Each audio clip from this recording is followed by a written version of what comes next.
So let's now welcome the candidates to the stage. Vice President Kamala Harris and President Donald Trump.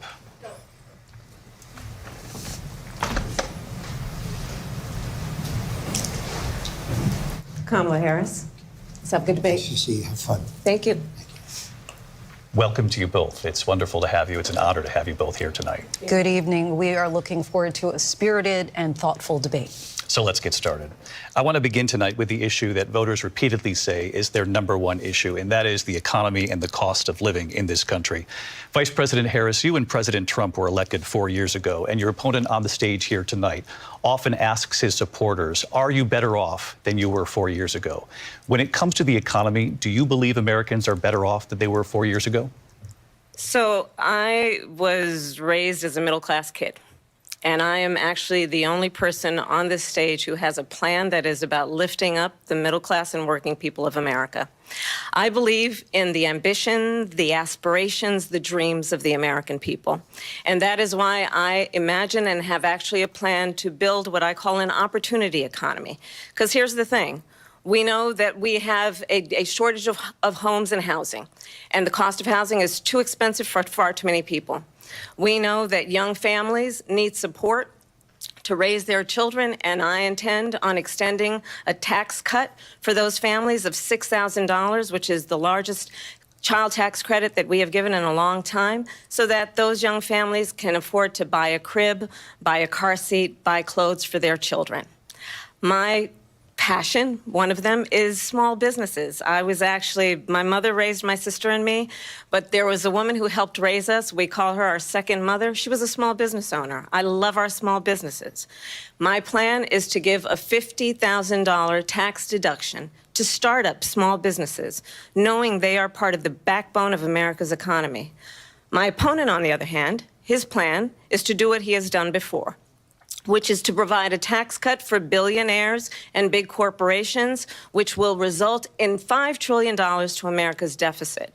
My opponent has a plan that I call the Trump's sales tax, which would be a 20% tax on everyday goods that you rely on to get through the month. Economists have said that Trump sales tax would actually result for middle-class families in about $4,000 more a year, because of his policies and his ideas about what should be the backs of middle-class people paying for tax cuts for billionaires. President Trump, I'll give you 2 minutes. First of all, I have no sales tax. That's an incorrect statement. She knows that. We're doing tariffs on other countries. Other countries are going to finally, after 75 years, pay us back for all that we've done for the world. And the tariff will be substantial in some cases. I took in billions and billions of dollars, as you know, from China. In fact, they never took the tariff off because it was so much money they can't. It would totally destroy everything that they've set out to do. They're taking in billions of dollars from China and other places. They've left the tariffs on. When I had it, I had tariffs, and yet I had no inflation. Look, we've had a terrible economy because inflation which is really known as a country buster. It breaks up countries. We have inflation like very few people have ever seen before, probably the worst in our nation's history. We were at 21%, but that's being generous because many things are 50, 60, 70, and 80% higher than they were just a few years ago. This has been a disaster for people, for the middle class, but for every class. On top of that, we have millions of people pouring into our country from prisons and jails, from mental institutions and insane asylums, and they're coming in and they're taking jobs that are occupied right now by African Americans and Hispanics, and also unions. Unions are going to be affected very soon. And you see what's happening. You see what's happening with towns throughout the United States. You look at Springfield, Ohio. You look at Aurora in Colorado. They are taking over the towns. They're taking over buildings. They're going in violently. These are the people that Xi and Biden led into our country, and they're destroying our country. They're dangerous. They're at the highest level of criminality, and we have to get them out. We have to get them out fast. I created one of the greatest economies in the history of our country. I'll do it again and even better. We are going to get to immigration and border security during this debate, but I would like to let Vice President Harris respond on the economy here. Well, I would love to. Let's talk about what Donald Trump left us. Donald Trump left us the worst unemployment since the Great Depression. Donald Trump left us the worst public health epidemic in a century. Donald Trump left us the worst attack on our democracy since the Civil War. And what we have done is clean up Donald Trump's mess. What we have done and what I intend to do is build on what we know are the aspirations and the hopes of the American people. But I'm going to tell you all in this debate tonight, you're going to hear from the same old tired playbook, a bunch of lies, grievances, and name-calling. What you're going to hear tonight is a detailed and dangerous plan called Project 2025 that the former president intends on implementing if he were elected again. I believe very strongly that the American people want a president who understands the importance of bringing us together, knowing we have so much more in common than what separates us. And I pledge to you to be a president for all Americans. President Trump will give you a minute here to respond. Number one, I have nothing to do, as you know, and as she knows better than anyone, I have nothing to do with Project 2025. That's out there. I haven't read it. I don't want to read it purposely. I'm not going to read it. This was a group of people that got together. They came up with some ideas, I guess some good, some bad, but it makes no difference. I have nothing to do. Everybody knows I'm an open book. Everybody knows what I'm going to do. Cut taxes very substantially and create a great economy like I did before.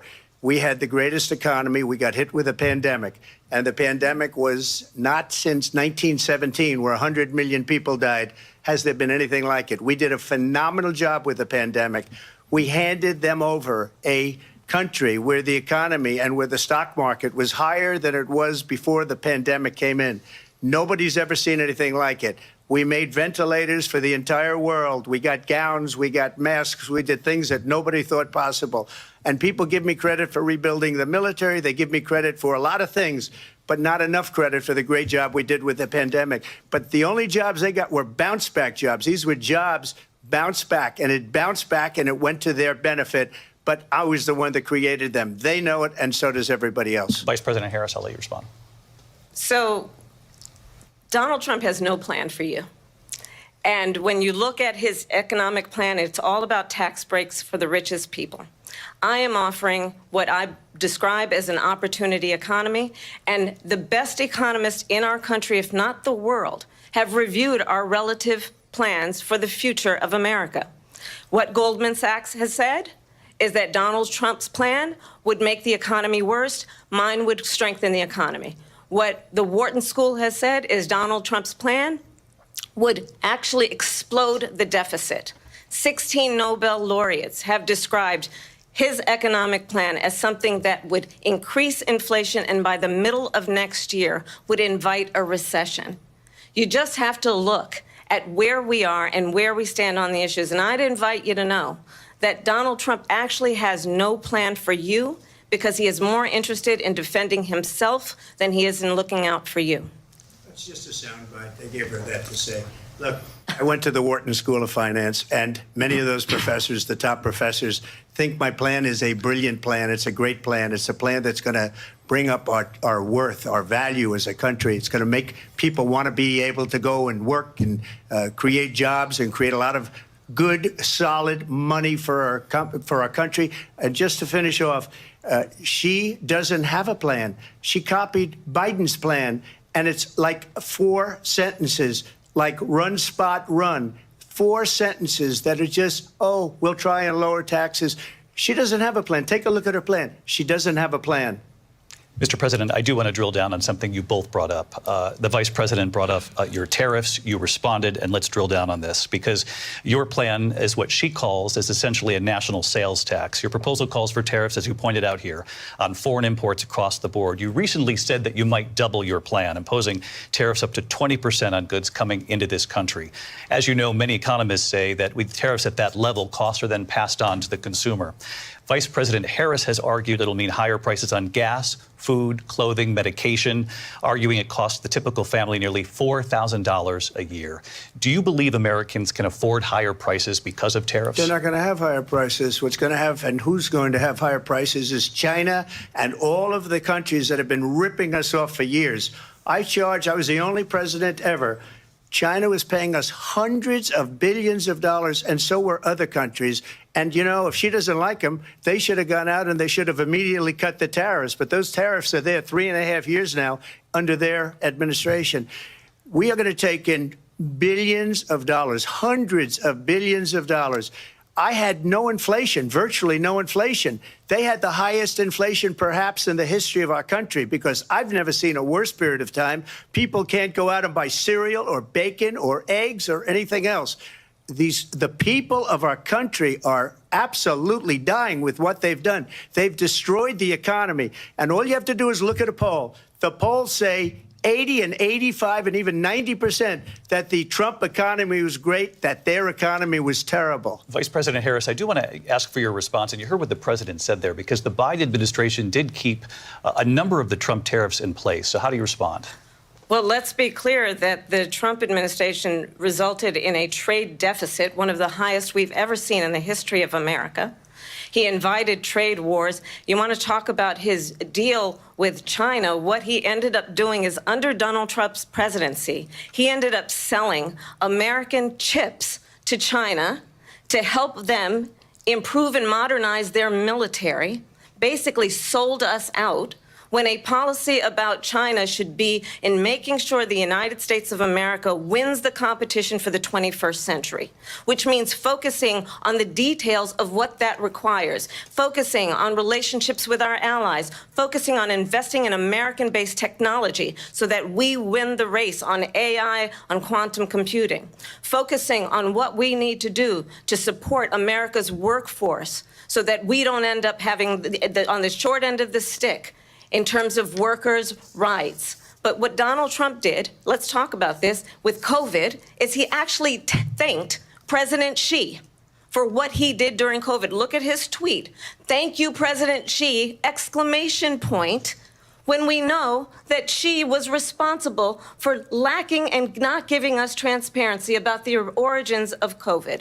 President Trump, I'll let you respond. First of all, they bought their chips from Taiwan. We hardly make chips anymore because of philosophies like they have and policies like they have. I don't say her because she has no policy. Everything that she believed 3 years ago and 4 years ago is out the window. She's going to my philosophy now. In fact, I was going to send her a MAGA hat. She's gone to my philosophy. But if she ever got elected, she'd change it. And it will be the end of our country. She's a Marxist. Everybody knows she's a Marxist. Her father's a Marxist professor in economics, and he taught her well. But when you look at what she's done to our country, and when you look at these millions and millions of people that are pouring into our country monthly, where it's, I believe, 21 million people, not the 15 that people say, and I think it's a lot higher than the 21, that's bigger than New York State pouring in. And just look at what they're doing to our country. They're criminals. Many of these people coming in are criminals. And that's bad for our economy, too. You know, you mentioned before, we'll talk about immigration later. Well, bad immigration is the worst thing that can happen to our economy. They have, and she has, destroyed our country with policy that's insane. Almost policy that you'd say they have to hate our country. President Trump, thank you. Lindsay? I want to turn to the issue of abortion. President Trump, you've often touted that you were able to kill Roe v. Wade. Last year, you said that you were proud to be the most pro-life president in American history. Then last month, you said that your administration would be great for women and their reproductive rights. In your home state of Florida, you surprised many with regard to your 6-week abortion ban, because you initially had said that it was too short. And you said, quote, "I'm going to be voting that we need more than 6 weeks." But then the very next day, you reversed course and said you would vote to support the 6-week ban. Vice President Harris says that women shouldn't trust you on the issue of abortion because you've changed your position so many times. Therefore, why should they trust you? Well, the reason I'm doing that vote is because the plan is, as you know, the vote is, they have abortion in the 9th month. They even have, and you can look at the governor of West Virginia, the previous governor of West Virginia, not the current governor, who's doing an excellent job, but the governor before, he said the baby will be born and we will decide what to do with the baby. In other words, we'll execute the baby.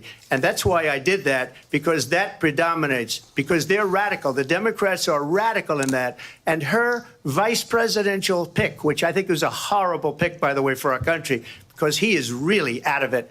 But her vice presidential pick says abortion in the 9th month is absolutely fine. He also says execution after birth, it's execution, no longer abortion, because the baby is born, is okay. And that's not okay with me, hence the vote. But what I did is something for 52 years. They've been trying to get Roe v. Wade into the states. And through the genius and heart and strength of 6 Supreme Court justices, we were able to do that. Now, I believe in the exceptions for rape, incest, and life of the mother. I believe strongly in it. Ronald Reagan did also. 85% of Republicans do. Exceptions, very important. But we were able to get it, and now states are voting on it. And for the first time, you're going to see, look, this is an issue that's torn our country apart for 52 years. Every legal scholar, every Democrat, every Republican, liberal, conservative, they all wanted this issue to be brought back to the states where the people could vote. And that's what happened. Now, Ohio, the vote was somewhat liberal. Kansas, the vote was somewhat liberal, much more liberal than people would have thought. But each individual state is voting. It's the vote of the people now. It's not tied up in the federal government. I did a great service in doing it. It took courage to do it. And the Supreme Court had great courage in doing it. And I give tremendous credit to those 6 justices. There is no state in this country where it is legal to kill a baby after it's born. Madam Vice President, I want to get your response to President Trump. Well, as I said, you're going to hear a bunch of lies, and that's not actually a surprising fact. Let's understand how we got here. Donald Trump hand-selected 3 members of the United States Supreme Court with the intention that they would undo the protections of Roe v. Wade. And they did exactly as he intended. And now in over 20 states, there are Trump abortion bans, which make it criminal for a doctor or nurse to provide health care. In one state, it provides prison for life. Trump abortion bans that make no exception even for rape and incest, which understand what that means. A survivor of a crime of violation to their body does not have the right to make a decision about what happens to their body next. That is immoral. And one does not have to abandon their faith or deeply held beliefs to agree. The government, and Donald Trump certainly, should not be telling a woman what to do with her body. I have talked with women around our country. You want to talk about this is what people wanted? Pregnant women who want to carry a pregnancy to term, suffering from a miscarriage, being denied care in an emergency room because the healthcare providers are afraid they might go to jail, and she's bleeding out in a car in the parking lot. She didn't want that. Her husband didn't want that. A 12 or 13-year-old survivor of incest being forced to carry a pregnancy to term. They don't want that.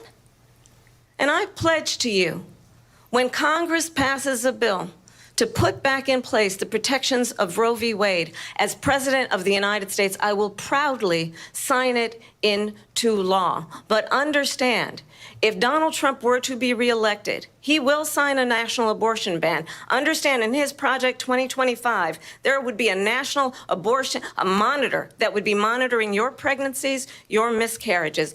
I think the American people believe that certain freedoms, in particular the freedom to make decisions about one's own body, should not be made by the government. Thank you, Vice President Harris. Well, there she goes again. It's a lie. I'm not signing a ban, and there's no reason to sign a ban, because we've gotten what everybody wanted. Democrats, Republicans, and everybody else, and every legal scholar wanted it to be brought back into the states, and the states are voting. And it may take a little time, but for 52 years, this issue has torn our country apart, and they've wanted it back in the states. And I did something that nobody thought was possible. The states are now voting. What she says is an absolute lie. And as far as the abortion ban, no, I'm not in favor of abortion ban, but it doesn't matter, because this issue has now been taken over by the states. Would you veto a national abortion ban if it came to your desk? Well, I won't have to, because, again, 2 things. Number one, she said she'll go back to Congress. She'll never get the vote. It's impossible for her to get the vote, especially now with the 50-50, and essentially 50-50 in both Senate and the House.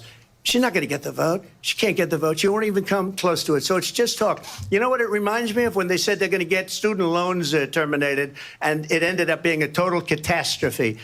The student loans, and then I think probably her boss, if you call him a boss, he spends all his time on the beach. But look, her boss went out and said, we'll do it again. We'll do it a different way. And he went out, got rejected again by the Supreme Court. So all these students got taunted with this whole thing about this whole idea. And how unfair that would have been, part of the reason they lost, to the millions and millions of people that had to pay off their student loans. They didn't get it for free. But they were saying it's the same way that they talked about that they talk about abortion. But if I could just get a yes or no, because your running mate, J.D. Vance, has said that you would veto it if it did come to your desk. Well, I didn't discuss it with J.D. In all fairness, J.D., and I don't mind if he has a certain view, but I think he was speaking for me, but I really didn't. Look, we don't have to discuss it because she'd never be able to get it, just like she couldn't get student loans. They couldn't get student loans. They didn't even come close to getting student loans. They taunted young people and a lot of other people that had loans. They can never get this approved. So it doesn't matter what she says about going to Congress. So wonderful. Let's go to Congress. Do it. But the fact is that for years they wanted to get it out of Congress and out of the federal government. And we did something that everybody said couldn't be done. And now you have a vote of the people on abortion. Vice President Harris, I want to give you your time to respond. But I do want to ask, would you support any restrictions on a woman's right to an abortion? I absolutely support reinstating the protections of Roe v. Wade. And as you rightly mentioned, nowhere in America is a woman carrying a pregnancy to term and asking for an abortion. That is not happening. It's insulting to the women of America. And understand what has been happening under Donald Trump's abortion bans. Couples who pray and dream of having a family are being denied IVF treatments. What is happening in our country? Working people, working women who are working 1 or 2 jobs, who can barely afford childcare as it is, have to travel to another state to get on a plane sitting next to strangers to go and get the health care she needs. Barely can afford to do it, and what you are putting her through is unconscionable. And the people of America have not, the majority of Americans believe in a woman's right to make decisions about her own body. And that is why in every state where this issue has been on the ballot, in red and blue states both, the people of America have voted for freedom. Vice President Harris, excuse me, I have to respond. Another lie. It's another lie. I have been a leader on IVF, which is fertilization. The IVF, I have been a leader. In fact, when they got a very negative decision on IVF from the Alabama courts, I saw the people of Alabama and the legislature 2 days later voted it in. I've been a leader on it. They know that, and everybody else knows it. I have been a leader on fertilization, IVF. And the other thing, you should ask, will she allow abortion in the 8th month, 9th month, 7th month? Come on. Okay, would you do that? Why don't you ask her that question? Why don't you answer the question? Would you because veto? Under Roe v. Wade, answer the question, would you veto? You could do abortions in the 7th month, the 8th month, the 9th That's month, not true. and probably after birth. Just look at the governor, former governor of Virginia. The governor of Virginia said, we put the baby aside, and then we determine what we want to do with the baby. President Trump, thank you. We're going to turn now to immigration and border security. We know it's an issue that's important to Republicans, Democrats, voters across the board in this country. Vice President Harris, you were tasked by President Biden with getting to the root causes of migration from Central America. We know that illegal border crossings reached a record high in the Biden administration. This past June, President Biden imposed tough new asylum restrictions. We know the numbers since then have dropped significantly. But my question to you tonight is, why did the administration wait until 6 months before the election to act? And would you have done anything differently from President Biden on this? So I'm the only person on this stage who has prosecuted transnational criminal organizations for the trafficking of guns, drugs, and human beings. And let me say that the United States Congress, including some of the most conservative members of the United States Senate, came up with a border security bill which I supported. And that bill would have put 1,500 more border agents on the border to help those folks who are working there right now overtime trying to do their job. It would have allowed us to stem the flow of fentanyl coming into the United States. I know there are so many families watching tonight who have been personally affected by the surge of fentanyl in our country.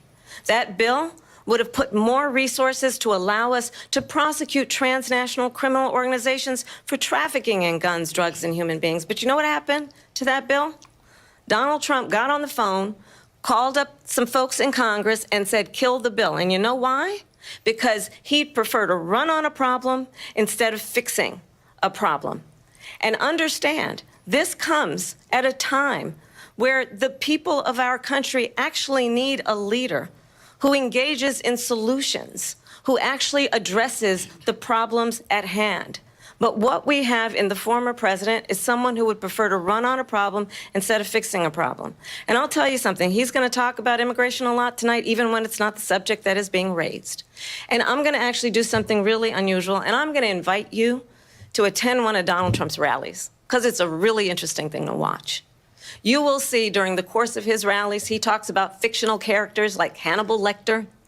He will talk about windmills cause cancer. And what you will also notice is that people start leaving his rallies early out of exhaustion and boredom. And I will tell you, the one thing you will not hear him talk about is you. You will not hear him talk about your needs, your dreams, and your desires.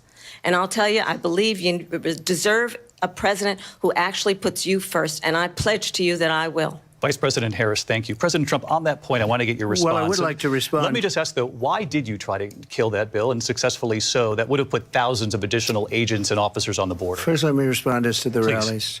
She said people start leaving. People don't go to her rallies. There's no reason to go. And the people that do go, she's bussing them in and paying them to be there, and then showing them in a different light. So she can't talk about that. People don't leave my rallies. We have the biggest rallies, the most incredible rallies in the history of politics. That's because people want to take their country back. Our country is being lost. We're a failing nation. And it happened 3.5 years ago. And what's going on here, you're going to end up in World War III, just to go into another subject. What they have done to our country by allowing these millions and millions of people to come into our country, and look at what's happening to the towns all over the United States. And a lot of towns don't want to talk. It's not going to be Aurora or Springfield. A lot of towns don't want to talk about it because they're so embarrassed by it. In Springfield, they're eating the dogs, the people that came in. They're eating the cats. They're eating the pets of the people that live there. And this is what's happening in our country, and it's a shame. As far as rallies are concerned, as far as the reason they go is they like what I say. They want to bring our country back. They want to make America great again. It's a very simple phrase, make America great again. She's destroying this country, and if she becomes president, this country doesn't have a chance of success. Not only success, we'll end up being Venezuela on steroids. I just want to clarify here. You bring up Springfield, Ohio, and ABC News did reach out to the city manager there. He told us there have been no credible reports of specific claims of pets being harmed, injured, or abused by individuals within the immigrant community. Well, I've seen people on television. Let me just say here, this is the people on television say my dog was taken and used for food. So maybe he said that, and maybe that's a good thing to say for a city manager. I'm not taking this from television. But the people on television saying their dog was eaten by the people that went there. Again, the Springfield city manager says there's no evidence of that. Vice President Harris, I'll let you respond to the rest of what you've heard. You talk about extreme. You know, this is, I think, one of the reasons why in this election, I actually have the endorsement of 200 Republicans who have formerly worked with President Bush, Mitt Romney, and John McCain, including the endorsement of former Vice President Dick Cheney and Congress member Liz Cheney. And if you want to really know the inside track on who the former president is, if he didn't make it clear already, just ask people who have worked with him. His former chief of staff, a 4-star general, has said he has contempt for the Constitution of the United States. His former national security advisor has said he is dangerous and unfit. His former Secretary of Defense has said the nation, the Republic, would never survive another Trump term. And when we listen to this kind of rhetoric, when the issues that affect the American people are not being addressed, I think the choice is clear in this election. President Trump, I'll give you a quick minute to respond here. Thank you, because when I hear that, see, I'm a different kind of a person. I fired most of those people. Not so graciously. They did bad things or a bad job. I fired them. They never fired one person. They didn't fire anybody having to do with Afghanistan and the Taliban and the 13 people whose were just killed, viciously and violently killed. And I got to know the parents and the family. They didn't fire. They should have fired all those generals, all those top people, because that was one of the most incompetently handled situations anybody has ever seen. So when somebody does a bad job, I fire him. And you take a guy like Esper. He was no good. I fired him. So he writes a book. Another one writes a book. Because with me, they can write books. With nobody else can they. But they have done such a poor job, and they never fire anybody. Look at the economy. Look at the inflation. They didn't fire any of their economists. They have the same people. That's a good way not to have books written about you. But just to finish, I got more votes than any Republican in history by far. In fact, I got more votes than any president, sitting president, in history by far. Let me continue on immigration. It was what you wanted to talk about earlier, so let's get back to your deportation proposal that the vice president has reacted to as well. President Trump, you call this the largest domestic deportation operation in the history of our country. You say you would use the National Guard. You say if things get out of control, you'd have no problem using the U.S. military. Police, yes. You also said you would use local police. How would you deport 11 million undocumented immigrants? I know you believe that number is much higher. Take us through this. What does this look like? Will authorities be going door to door in this country? Yeah, it is much higher because of them. They allowed criminals, many millions of criminals. They allowed terrorists. They allowed common street criminals. They allowed people to come in, drug dealers, to come into our country. And they're now in the United States and told by their countries like Venezuela, don't ever come back or we're going to kill you. Do you know that crime in Venezuela and crime in countries all over the world is way down? You know why? Because they've taken their criminals off the street and they've given them to her to put into our country.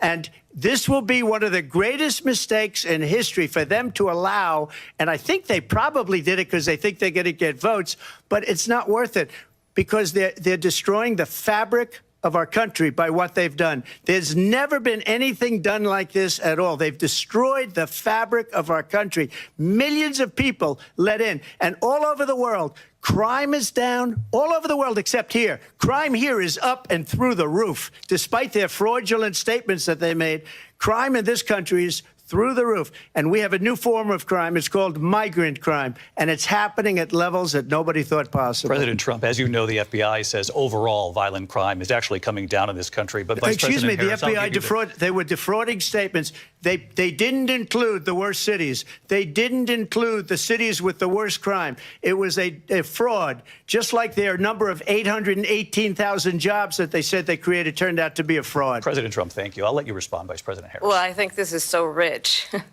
coming from someone who has been prosecuted for national security crimes, economic crimes, election interference, has been found liable for sexual assault, and his next big court appearance is in November at his own criminal sentencing.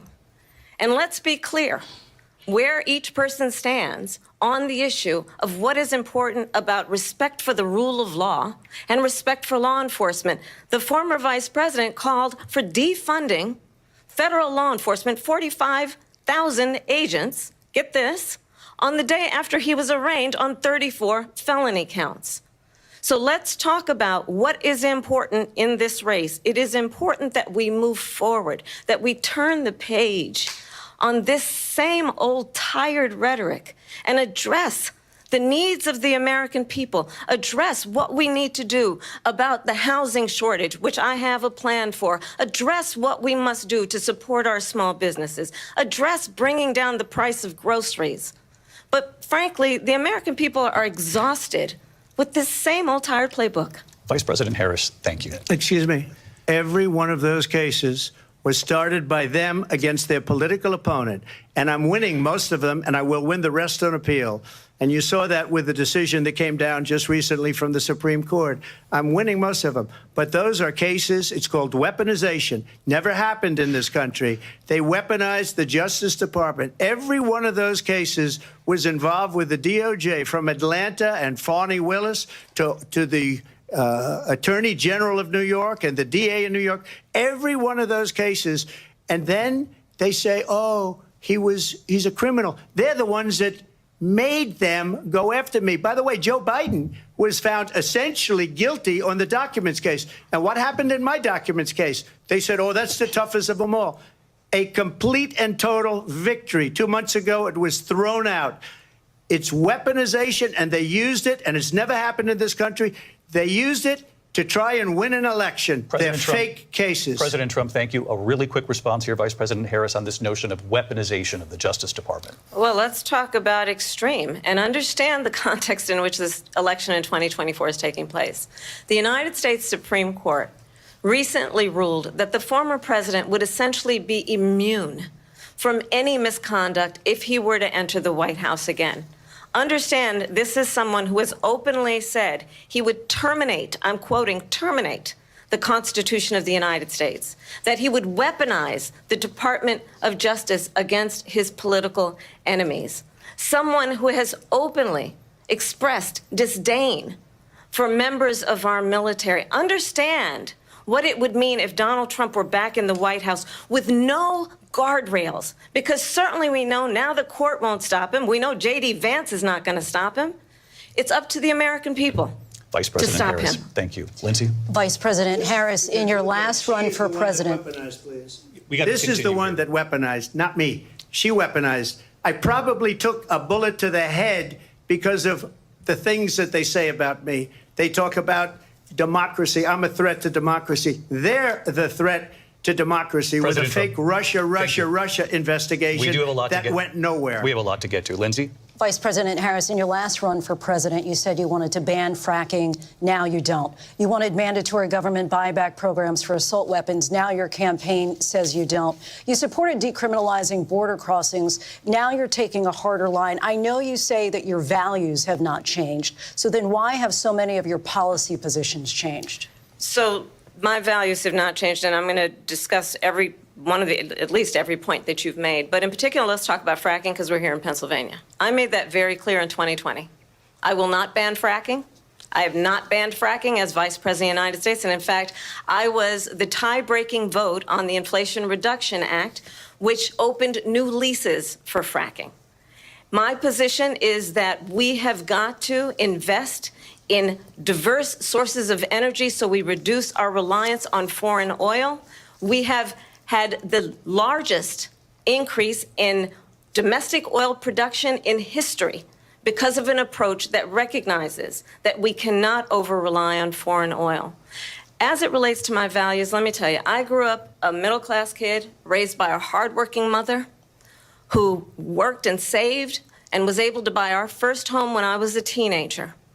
The values I bring to the importance of home ownership, knowing not everybody got handed $400 million on a silver platter and then filed bankruptcy 6 times, is a value that I bring to my work to say we are going to work with the private sector and home builders to increase 3 million homes, increase by 3 million homes by the end of my first term.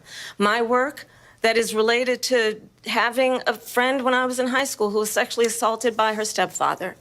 And my focus then on protecting women and children from violent crime is based on a value that is deeply grounded in the importance of standing up for those who are most vulnerable. My work that is about protecting Social Security and Medicare is based on long-standing work that I have done, protecting seniors from scams. My values have not changed. And what is important is that there is a president who actually brings values and a perspective that is about lifting people up and not beating people down and name-calling.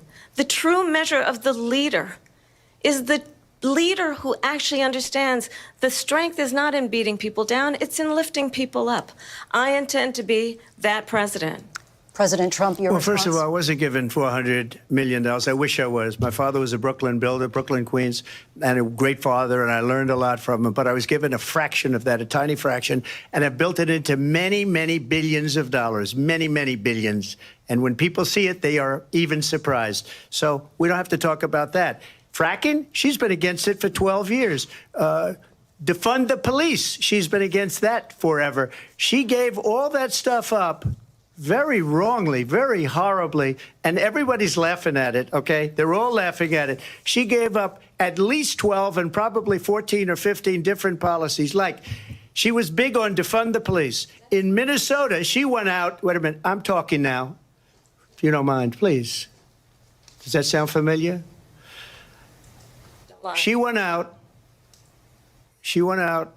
in Minnesota and wanted to let criminals that killed people, that burned down Minneapolis, she went out and raised money to get them out of jail. She did things that nobody would ever think of. Now she wants to do transgender operations on illegal aliens that are in prison. This is a radical left liberal that would do this. She wants to confiscate your guns, and she will never allow fracking in Pennsylvania. If she won the election, fracking in Pennsylvania will end on day one. Just to finish, one thing so important, in my opinion. So I got the oil business going like nobody has ever done before. When they took over, they got rid of it, started getting rid of it, and the prices were going up the roof. They immediately let these guys go to where they were. I would have been 5 times, 4 times, 5 times higher, because you're talking about 3.5 years ago.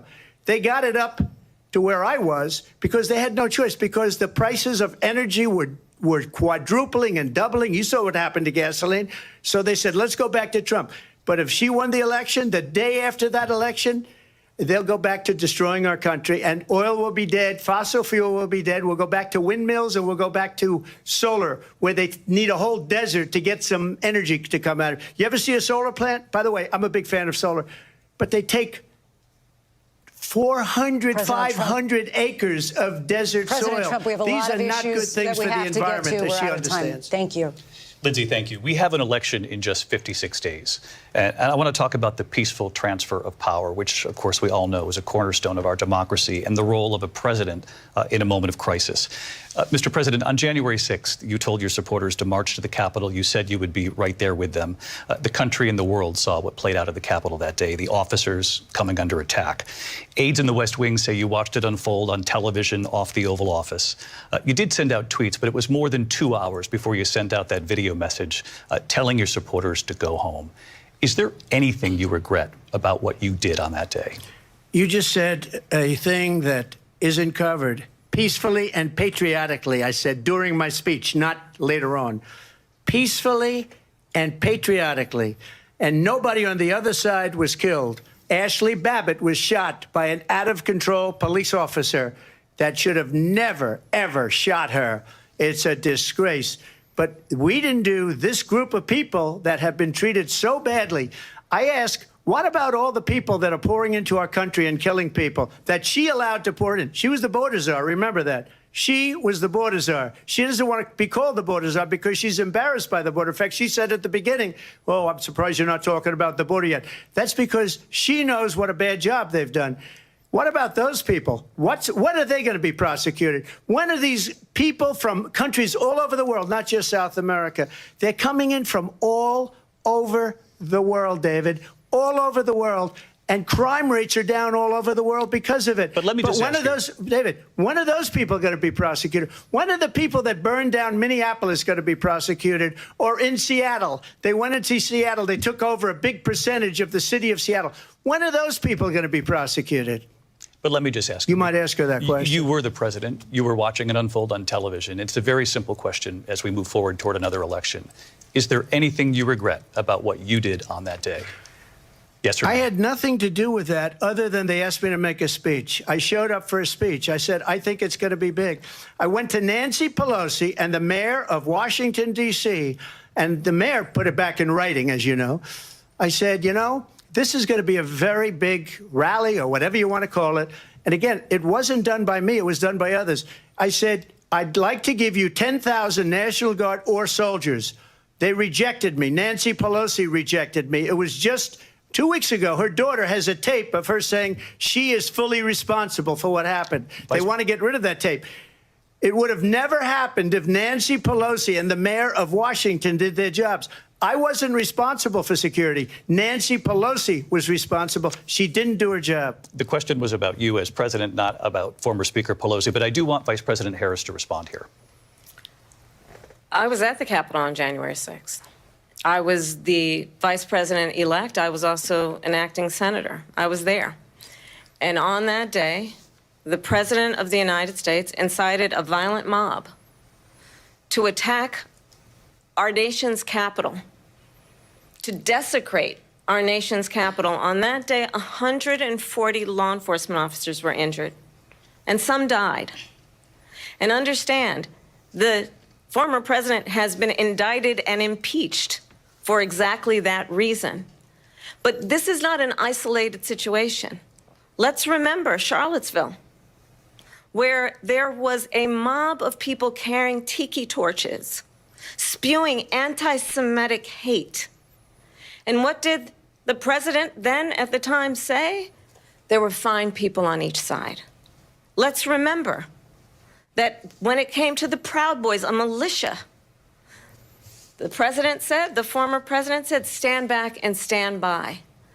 So for everyone watching who remembers what January 6th was, I say, we don't have to go back. Let's not go back. We're not going back. It's time to turn the page. And if that was a bridge too far for you, well, there is a place in our campaign for you to stand for country, to stand for our democracy, to stand for rule of law, and to end the chaos, and to end the approach that is about attacking the foundations of our democracy because you don't like the outcome. And be clear on that point. Donald Trump, the candidate, has said in this election there will be a bloodbath if this and the outcome of this election is not to his liking. Let's turn the page on this. Let's not go back. Let's chart a course for the future and not go backwards to the past. Let me just follow up here. It was a different term, and it was a term that related to energy because they have destroyed our energy business. That was where bloodbath was. Also, on Charlottesville, that story has been, as you would say, debunked. Laura Ingraham, Sean Hannity, Jesse, all of these people, they covered it. If they go an extra sentence, they will see it was perfect. It was debunked in almost every newspaper, but they still bring it up, just like they bring 2025 up. They bring all of this stuff up. I ask you this. You talk about the Capitol. Why are we allowing these millions of people to come through on the southern border? How come she's not doing anything? And I'll tell you what I would do, and I would be very proud to do it. I would say we would both leave this debate right now.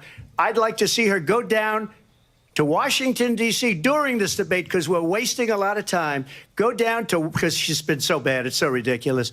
Go down to Washington, D.C. and let her sign a bill to close up the border because they have the right to do it. They don't need bills. They have the right to do it. The President of the United States, you'll get him out of bed. You'll wake him up at 4 o'clock in the afternoon. Right. You'll say, come on down to the office. Let's sign a bill. If he signs a bill that the border is closed, all he has to do is say it to the Border Patrol, who are phenomenal.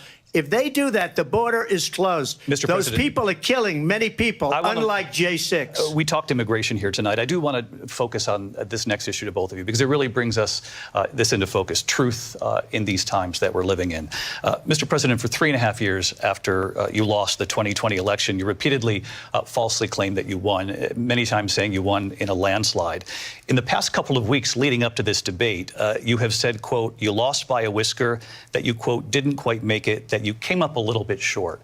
I said that? Are you now acknowledging that you lost in 2020? No, I don't acknowledge that at all. But I said that sarcastically. You know that. It was said, oh, we lost by a whisker. That was said sarcastically. Look, there's so much proof. All you have to do is look at it. And they should have sent it back to the legislatures for approval. I got almost 75 million votes, the most votes any sitting president has ever gotten. I was told if I got 63, which was what I got in 2016, you can't be beaten. The election, people should never be thinking about it. An election is fraudulent. We need two things. We need walls. we need, and we have to have it. We have to have borders, and we have to have good elections. Our elections are bad. And a lot of these illegal immigrants coming in, they're trying to get them to vote. They can't even speak English. They don't even know what country they're in practically. And these people are trying to get them to vote. And that's why they're allowing them to come into our country. I did watch all of these pieces of video. I didn't detect the sarcasm, lost by a whisker. We didn't quite make it. And we should just point out here as clarification, and you know this, you and your allies, 60 cases in front of many judges, many of them Republican. No judge looked at it. And said there was no we didn't have standing. Fraud. That's the other thing. They said we didn't have standing, a technicality. Can you imagine a system where a person in an election doesn't have standing? The president of the United States doesn't have standing. That's how we lost. If you look at the facts, and I'd love to have you'll do a special on it. I'll show you Georgia, and I'll show you Wisconsin, and I'll show you Pennsylvania, and I'll show you. We have so many facts and statistics, but you know what? That doesn't matter, because we have to solve the problem that we have right now. That's old news. And the problem that we have right now is we have a nation in decline, and they have put it into decline. We have a nation that is dying, David. Mr. President, thank you. Vice President Harris, you heard the president there tonight. He said he didn't say that he lost by a whisker. So he still believes he did not lose the election that was won by President Biden and yourself. But I do want to ask you about something that's come up in the last couple of days. This was a post from President Trump about this upcoming election just weeks away. He said, when I win, those people who cheated, and then he lists donors, voters, election officials, he says will be prosecuted to the fullest extent of the law, which will include long-term prison sentences. One of your campaign's top lawyers responded saying, we won't let Donald Trump intimidate us. We won't let him suppress the vote. Is that what you believe he's trying to do here? Donald Trump was fired by 81 million people. So let's be clear about that. And clearly he is having a very difficult time processing that. But we cannot afford to have a president of the United States who attempts, as he did in the past, to upend the will of the voters in a free and fair election. And I'm going to tell you that I have traveled the world as Vice President of the United States, and world leaders are laughing at Donald Trump. I have talked with military leaders, some of whom worked with you, and they say you're a disgrace. And when you then talk in this way in a presidential debate and deny what over and over again are court cases you have lost because you did, in fact, lose that election, it leads one to believe that perhaps we do not have in the candidate to my right the temperament or the ability to not be confused about fact. That's deeply troubling, and the American people deserve better. I'll give you 1 minute to respond, Mr. President. Let me just tell you about world leaders. Viktor Orban, one of the most respected men, they call him a strong man. He's a tough person, smart, Prime Minister of Hungary. They said, why is the whole world blowing up? 3 years ago, it wasn't. Why is it blowing up? He said, because you need Trump back as president. They were afraid of him. China was afraid, and I don't like to use the word afraid, but I'm just quoting him. China was afraid of him. North Korea was afraid of him. Look at what's going on with North Korea, by the way. He said Russia was afraid of him. I ended the Nord Stream 2 pipeline, and Biden put it back on day one, but he ended the XL pipeline. The XL pipeline in our country, he ended that. But he let the Russians build a pipeline going all over Europe and heading into Germany, the biggest pipeline in the world. Look, Viktor Orban said it. He said the most respected, most feared person is Donald Trump. We had no problems when Trump was president. But when this weak, pathetic man that you saw at a debate just a few months ago, that if he weren't in that debate, he'd be running instead of her. She got no votes. He got 14 million votes. What you did, you talk about a threat to democracy. He got 14 million votes, and they threw him out of office. And you know what? I'll give you a little secret. He hates her. He can't stand her. But he got 14 million votes. They threw him out. She got 0 votes. And when she ran, she was the first one to leave because she failed. and now she's running. I don't understand it, but Mr. I'm President, okay with it Mr. because President, your time is I up. think we're Thank going to you. do very well. We've got a lot more to get to. Turning now Yes. to the Israel-Hamas war and the hostages who are still being held, Americans among them. Vice President Harris, in December, you said, quote, Israel has a right to defend itself, but you added, quote, it matters how, saying international humanitarian law must be respected. Israel must do more to protect innocent civilians. You said that 9 months ago. Now an estimated 40,000 Palestinians are dead. Nearly 100 hostages remain. Just last week, Prime Minister Benjamin Netanyahu said there's not a deal in the making. President Biden has not been able to break through the stalemate. How would you do it? Well, let's understand how we got here. On October 7, Hamas, a terrorist organization, slaughtered 1,200 Israelis. Many of them young people who were simply attending a concert. Women were horribly raped. And so absolutely, I said then, I say now, Israel has a right to defend itself. We would. And how it does so matters. Because it is also true, far too many innocent Palestinians have been killed. Children, mothers. What we know is that this war must end. It must end immediately, and the way it will end is we need a ceasefire deal and we need the hostages out. And so we will continue to work around the clock on that. Work around the clock, also understanding that we must chart a course for a two-state solution. And in that solution, there must be security for the Israeli people and Israel, and in equal measure for the Palestinians. But the one thing I will assure you always, I will always give Israel the ability to defend itself, in particular as it relates to Iran and any threat that Iran and its proxies pose to Israel. But we must have a two-state solution where we can rebuild Gaza, where the Palestinians have security, self-determination, and the dignity they so rightly deserve. President Trump, how would you negotiate with Netanyahu and also Hamas in order to get the hostages out and prevent the killing of more innocent civilians in Gaza? If I were president, it would have never started. If I were president, Russia would have never, ever, I know Putin very well, he would have never, and there was no threat of it either, by the way, for 4 years, have gone into Ukraine and killed millions of people when you add it up, far worse than people understand what's going on over there. But when she mentions about Israel, all of a sudden, she hates Israel. She wouldn't even meet with Netanyahu when he went to Congress to make a very important speech. She refused to be there because she was at a sorority party of hers. She wanted to go to the sorority party. She hates Israel. If she's president, I believe that Israel will not exist within 2 years from now. And I've been pretty good at predictions, and I hope I'm wrong about that one. She hates Israel. At the same time, in her own way, she hates the Arab population because the whole place is going to get blown up. Arabs, Jewish people, Israel will be gone. It would have never happened. Iran was broke under Donald Trump. Now Iran has $300 billion because they took off all the sanctions that I had. Iran had no money for Hamas or Hezbollah or any of the 28 different spheres of terror, and they are spheres of terror, horrible terror. They had no money. It was a big story, and you know it. You covered it very well, actually. They had no money for terror. They were broke. Now they're a rich nation, and now what they're doing is they're spreading that money around. Look at what's happening with the Houthis and Yemen. Look at what's going on in the Middle East. This would have never happened. I will get that settled and fast, and I'll get the war with Ukraine and Russia ended. If I'm president-elect, I'll get it done before even becoming president. Vice President Harris, he says you hate Israel.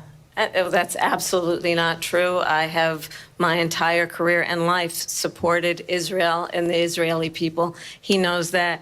He's trying to, again, divide and distract from the reality, which is it is very well known that Donald Trump is weak and wrong on national security and foreign policy. It is well known that he admires dictators, wants to be a dictator on day one, according to himself. It is well known that he said of Putin that he can do whatever the hell he wants and go into Ukraine. It is well known that he said when Russia went into Ukraine, it was brilliant. It is well known he exchanged love letters with Kim Jong-un. And it is absolutely well known that these dictators and autocrats are rooting for you to be president again because they're so clear they can manipulate you with flattery and favors. And that is why so many military leaders who you have worked with have told me you are a disgrace. That is why we understand that we have to have a president who is not consistently weak and wrong on national security, including the importance of upholding and respecting in highest regard our military. Vice President Harris, thank you. They're the ones, and she's the one that caused it, that's weak on national security by allowing every nation last month for the year, 168 different countries sending people into our country. Their crime rates are way down. Putin endorsed her last week, said, I hope she wins. And I think he meant it, because what he's gotten away with is absolutely incredible. It wouldn't have happened with me. The leaders of other countries think that they're weak and incompetent, and they are. They're grossly incompetent. And I just ask one question. Why does Biden go in and kill the Keystone Pipeline and approve the single biggest deal that Russia's ever made, Nord Stream 2, the biggest pipeline anywhere in the world going to Germany and all over Europe? Because they're weak and they're ineffective. And Biden, by the way, President gets paid Trump, a lot of money. Thank you. We have a lot of issues to get to. We'll be right back with much more of this historic ABC News presidential debate from the National Constitution Center right here in Philadelphia. Back in a moment. ABC News presidential debate tonight. We're going to continue here, and I want to turn to the war in Ukraine. We're now 2.5 years into this conflict. Mr. President, it has been the position of the Biden administration that we must defend Ukraine from Russia, from Vladimir Putin, to defend their sovereignty, their democracy, that it's in America's best interest to do so, arguing that if Putin wins, he may be emboldened to move even further into other countries. You have said you would solve this war in 24 hours. You said so just before the break tonight. How exactly would you do that? And I want to ask you a very simple question tonight. Do you want Ukraine to win this war? I want the war to stop. I want to save lives that are being uselessly, people being killed by the millions. It's the millions. It's so much worse than the numbers that you're getting, which are fake numbers. Look, we're in for $250 billion or more because they don't ask Europe, which is a much bigger beneficiary to getting this thing done than we are. They're in for $150 billion less because Biden and you don't have the courage to ask Europe like I did with NATO. They paid billions and billions, hundreds of billions of dollars when I said, either you pay up or we're not going to protect you anymore. So that's maybe one of the reasons they don't like me as much as they like weak people. But you take a look at what's happening. We're in for 250 to 275 billion. They're into 100 to 150. They should be forced to equalize. With that being said, I want to get the war settled. I know Zelensky very well, and I know Putin very well. I have a good relationship, and they respect your president, okay? They respect me. They don't respect Biden. How would you respect him? Why? For what reason? He hasn't even made a phone call in 2 years to Putin, hasn't spoken to anybody. They don't even try and get it. That is a war that's dying to be settled. I will get it settled before I even become president. If I win, when I'm president-elect, and what I'll do is I'll speak to one, I'll speak to the other, I'll get them together. That war would have never happened. And in fact, when I saw Putin after I left, unfortunately left because our country has gone to hell.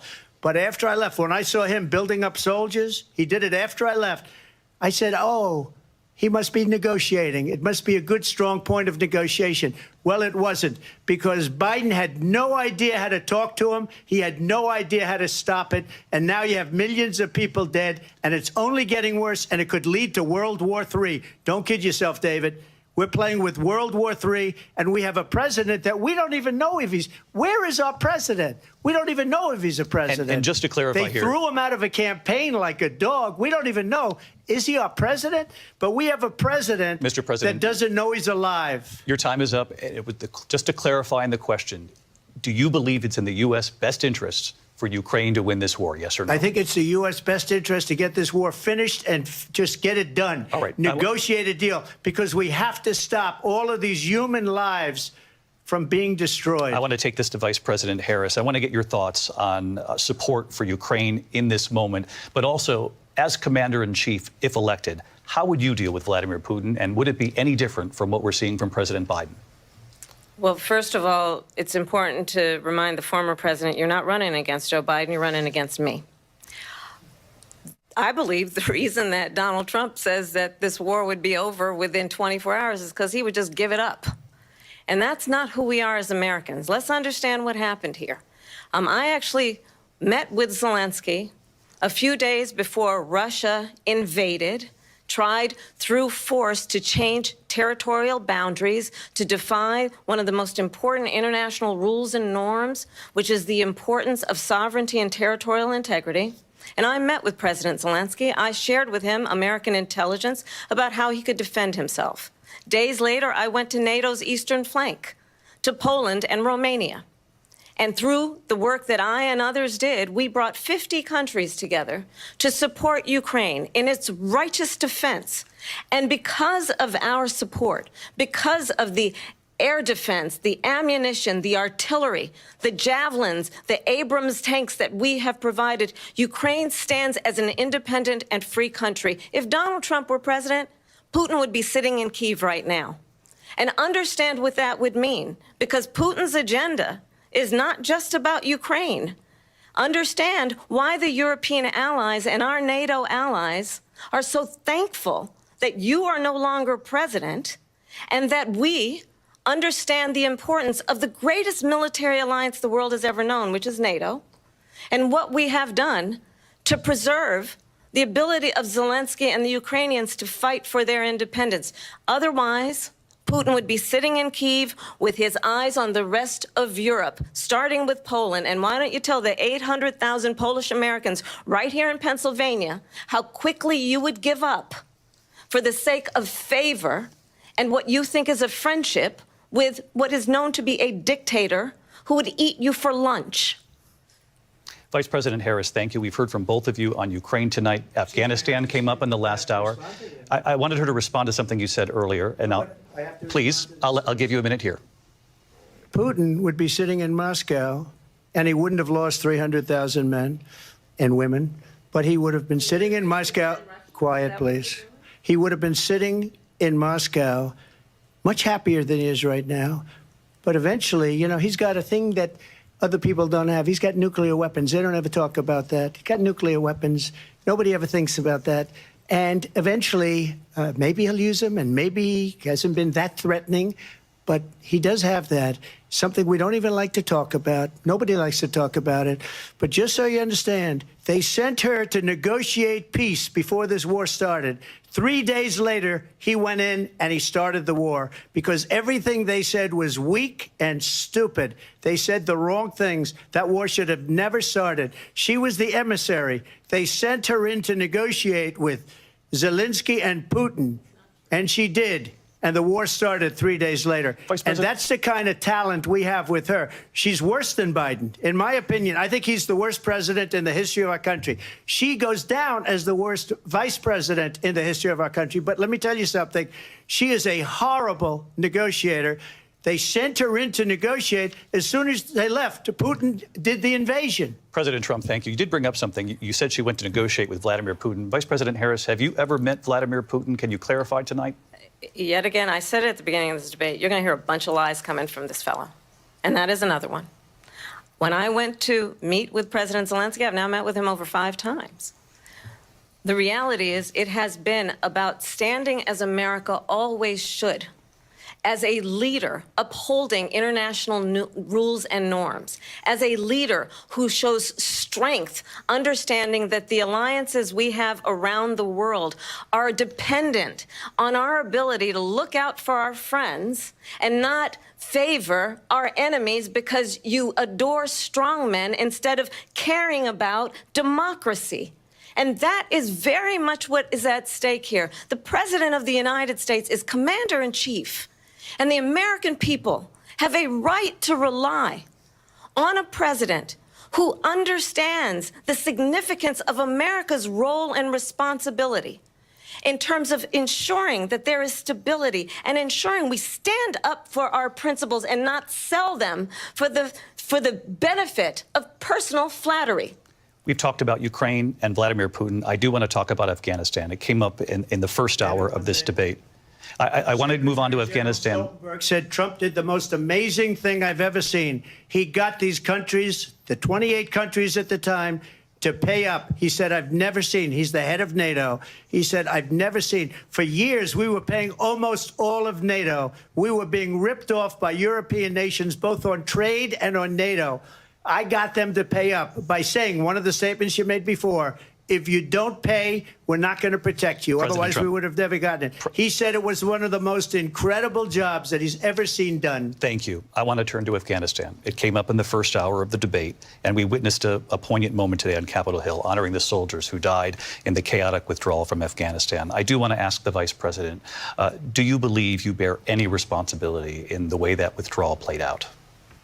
Well, I will tell you, I agreed with President Biden's decision to pull out of Afghanistan. 4 presidents said they would, and Joe Biden did. And as a result, America's taxpayers are not paying the $300 million a day we were paying for that endless war. And as of today, there is not one member of the United States military who is in active duty in a combat zone in any war zone around the world, the first time this century. But let's understand how we got to where we are. Donald Trump, when he was president, negotiated one of the weakest deals you can imagine. He calls himself a deal maker. Even his national security advisor said it was a weak, terrible deal. And here's how it went down. He bypassed the Afghan government. He negotiated directly with a terrorist organization called the Taliban. The negotiation involved the Taliban getting 5,000 Taliban terrorists released. And get this, and the president at the time invited the Taliban to Camp David, a place of storied significance for us as Americans, a place where we honor the importance of American diplomacy, where we invite and receive respected world leaders. And this former president, as president, invited them to Camp David because he does not, again, appreciate the role and responsibility of the President of the United States to be commander-in-chief with a level of respect. And this gets back to the point of how he has consistently disparaged and demeaned members of our military, fallen soldiers, and the work that we must do to uphold the strength and the respect of the United States of America around the world. Vice President Harris, thank you. President Trump, your response to her saying that you began the negotiations with the Taliban. So if you take a look at that period of time, the Taliban was killing our soldiers, a lot of them, with snipers. And I got involved with the Taliban because the Taliban was doing the killing. That's the fighting force within Afghanistan. They don't bother doing that because, you know, they deal with the wrong people all the time. But I got involved. And Abdul is the head of the Taliban. He is still the head of the Taliban. And I told Abdul, don't do it anymore. You do it anymore, you're going to have problems. And he said, why do you send me a picture of my house? I said, you're going to have to figure that out, Abdul. And for 18 months, we had nobody killed. We did have an agreement negotiated by Mike Pompeo. It was a very good agreement. The reason it was good, it was we were getting out. We would have been out faster than them, but we wouldn't have lost the soldiers. We wouldn't have left many Americans behind, and we wouldn't have left $85 billion worth of brand new, beautiful military equipment behind. And just to finish, they blew it. The agreement said you have to do this, and they didn't do it. They didn't do it. The agreement was terminated by us because they didn't do what they were supposed to do. I want to move on. And these people did the worst withdrawal, and in my opinion, the most embarrassing moment in the history of our country. And by the way, that's why Russia attacked Ukraine, because they saw how incompetent she and her boss are. President Trump, thank you. I want to move on now to race and politics in this country. Mr. President, you recently said of Vice President Harris, quote, I didn't know she was black until a number of years ago when she happened to turn black, and now she wants to be known as black. I want to ask a bigger picture question here tonight. Why do you believe it's appropriate to weigh in on the racial identity of your opponent? I don't, and I don't care. I don't care what she is. I don't care. You make a big deal out of something, I couldn't care less. Whatever she wants to be is okay with me. But those were your words, so I'm asking. I don't know. I mean, all I can say is I read where she was not black, that she put out, and I'll say that. And then I read that she was black, and that's okay. Either one was okay with me. That's up to her. That's up to her. Vice President Harris, your thoughts on this? I think it's, I mean, honestly, I think it's a tragedy that we have someone who wants to be president who has consistently, over the course of his career, attempted to use race to divide the American people. You know, I do believe that the vast majority of us know that we have so much more in common than what separates us, and we don't want this kind of approach that is just constantly trying to divide us, and especially by race. And let's remember how Donald Trump started. He was land, he owned buildings, and he was investigated because he refused to rent property to black families. Let's remember, this is the same individual who took out a full-page ad in the New York Times calling for the execution of 5 young black and Latino boys who were innocent, the Central Park 5. Took out a full-page ad calling for their execution. This is the same individual who spread birther lies about the first black president of the United States. And I think the American people want better than that, want better than this, want someone who understands, as I do, I travel our country. We see in each other a friend. We see in each other a neighbor. We don't want a leader who is constantly trying to have Americans point their fingers at each other. I meet with people all the time who tell me, can we please just have discourse about how we're going to invest in the aspirations and the ambitions and the dreams of the American people? Knowing that regardless of people's color or the language their grandmother speaks, we all have the same dreams and aspirations and want a president who invests in those, not in hate and division. Vice President Harris, thank you. Lindsay? President Trump, this is now your 3rd time. This is the most divisive presidency in the history of our country. There's never been anything like it. They're destroying our country, and they come up with things like what she just said, going back many, many years, when a lot of people, including Mayor Bloomberg, agreed with me on the Central Park 5. They admitted, they said, they pled guilty. And I said, well, if they pled guilty, they badly hurt a person, killed a person ultimately. And if they pled guilty, then they pled, we're not guilty.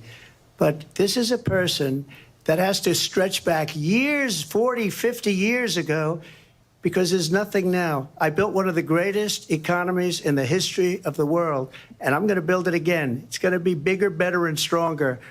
But they're destroying our economy. They have no idea what a good economy is. Their oil policies, every single policy. And remember this, she is Biden. You know, she's trying to get away from Biden. I don't know the gentleman, she says. She is Biden. The worst inflation we've ever had, a horrible economy because inflation has made it so bad, and she can't get away with that. Thank you. Your time is up, I Lindsay. want to respond to that, though. I want to just respond briefly. Clearly, I am not Joe Biden, and I am certainly not Donald Trump.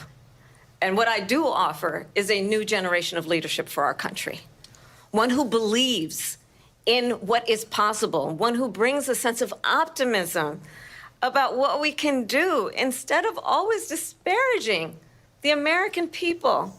I believe in what we can do to strengthen our small businesses, which is why I have a plan. Let's talk about our plans and let's compare the plans. I have a plan to give startup businesses $50,000 tax deduction, to pursue their ambitions, their innovation, their ideas, their hard work. I have a plan, $6,000 for young families for the first year of your child's life, to help you in that most critical stage of your child's development. I have a plan that is about allowing people to be able to pursue what has been fleeting in terms of the American dream by offering a help with down payment of $25,000 down payment assistance for first-time home buyers.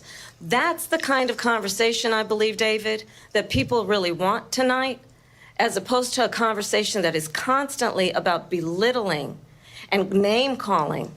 Let's turn the page Vice President and move Harris, forward. thank you. Let's turn to policy. President Let's Trump, turn back we to have policy. to move on. President Trump.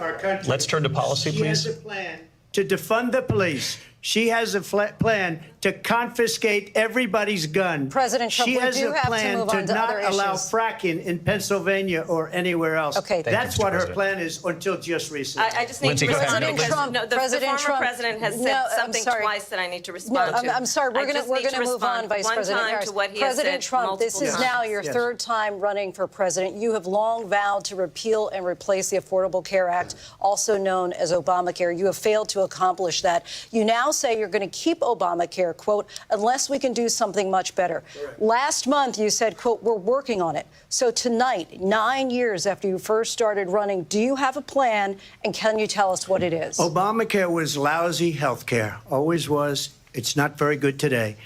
And what I said, that if we come up with something, and we are working on things, we're going to do it and we're going to replace it. But remember this, I inherited Obamacare because Democrats wouldn't change it. They wouldn't vote for it. They were unanimous. They wouldn't vote to change it. If they would have done that, we would have had a much better plan than Obamacare. But the Democrats came up. They wouldn't vote for it. I had a choice to make when I was president. Do I save it and make it as good as it can be, never going to be great, or do I let it rot? And I felt I had an obligation, even though politically it would have been good to just let it rot and let it go away. I decided, and I told my people, the top people, and they're very good people. I have a lot of good people in that administration. We read about the bad ones. We had some real bad ones, too, and so do they. They have really bad ones. The difference is they don't get rid of them. But let me just explain. I had a choice to make. Do I save it and make it as good as it can be, or do I let it rot? And I saved it. I did the right thing. But it's still never going to be great, and it's too expensive for people.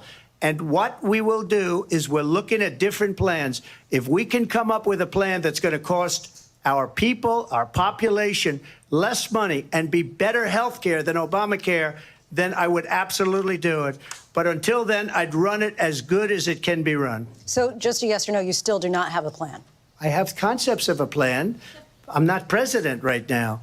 But if we come up with something, I would only change it if we come up with something that's better and less expensive. And there are concepts and options we have to do that. And you'll be hearing about it in the not-too-distant future. Vice President Harris, in 2017, you supported Bernie Sanders' proposal to do away with private insurance and create a government-run health care system. 2 years later, you proposed a plan that included a private insurance option. What is your plan today? Well, first of all, I absolutely support, and over the last 4 years as vice president, private health care options. But what we need to do is maintain and grow the Affordable Care Act. But I'll get to that, Lindsey. I just need to respond to a previous point that the former president has made. I've made very clear my position on fracking. And then this business about taking everyone's guns away. Tim Walz and I are both gun owners. We're not taking anybody's guns away. So stop with the continuous lying about this stuff. As it relates to the Affordable Care Act, understand, just look at the history to know where people stand.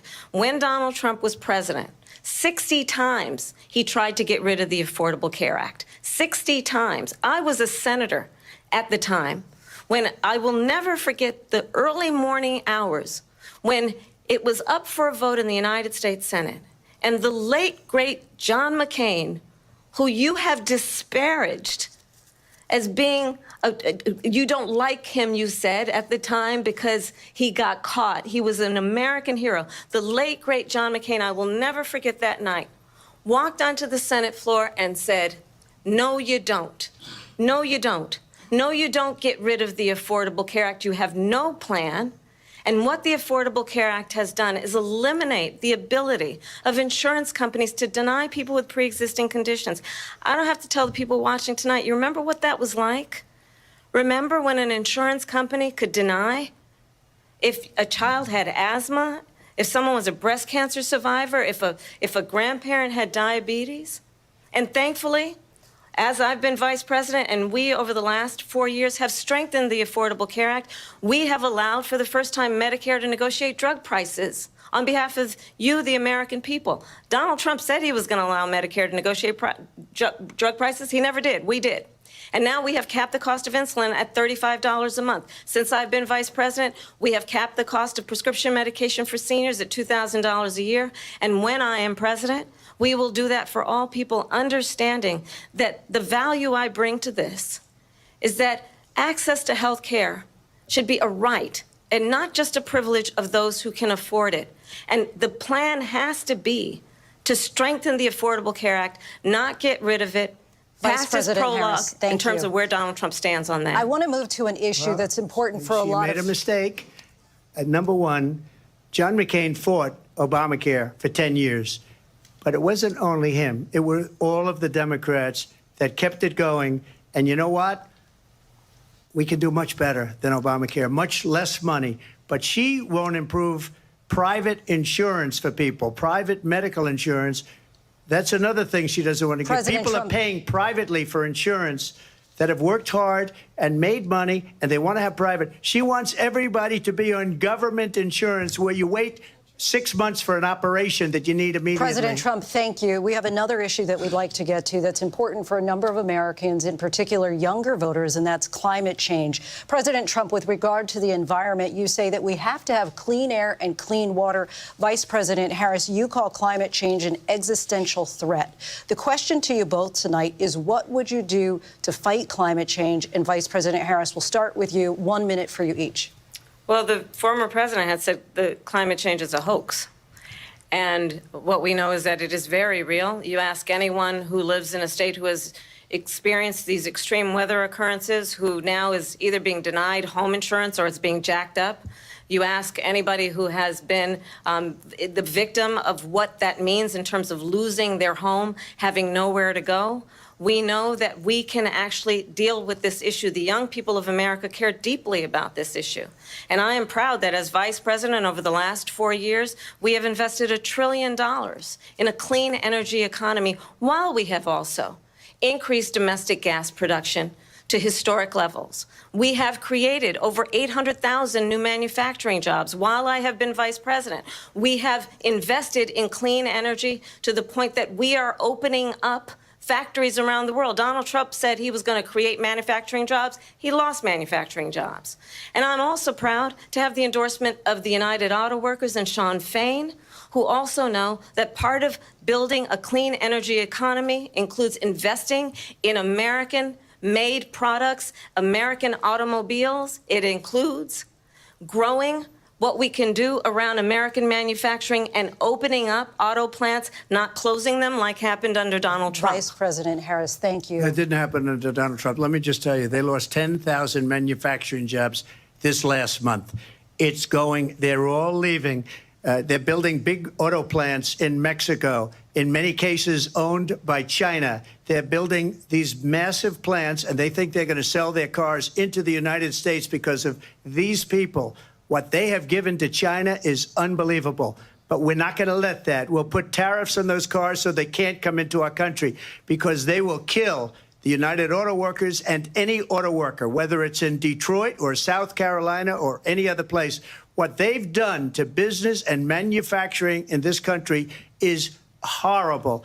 We have nothing because they refuse. You know, Biden doesn't go after people because supposedly China paid him millions of dollars. He's afraid to do it. Between him and his son, they get all this money from Ukraine. They get all this money from all of these different countries. And then you wonder, why is he so loyal to this one, that one, Ukraine, China? Why is he? Why did he get $3.5 million from the mayor of Moscow's wife? Why did she pay him $3.5 million? This is a crooked administration, and they're selling our country down the tubes. President Trump, thank you. Thank you. We'll be right back with closing statements from both of our candidates. An historic night, this ABC News presidential debate from Philadelphia. Back in a moment. Back tonight, the time has come for closing statements. And Vice President Harris, we begin with you. So I think you've heard tonight two very different visions for our country.